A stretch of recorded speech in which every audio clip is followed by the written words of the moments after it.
उसने सब छोड़ा और अपने अपार्टमेंट की तरफ भागा। अरमान ने कांपती हुई आवाज में कहा, समीर, यहां कुछ अजीब हो रहा है। समीर ने कहा, ओ खराफात छोड़, दिखा मुझे भी।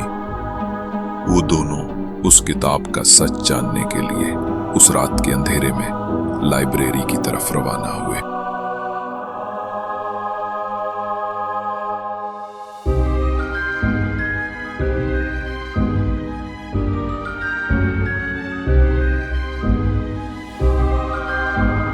उस किताब की पहले से मौजूदगी ये जाहिर कर रही थी कि जैसे उसे बस उन दोनों का ही इंतजार हो।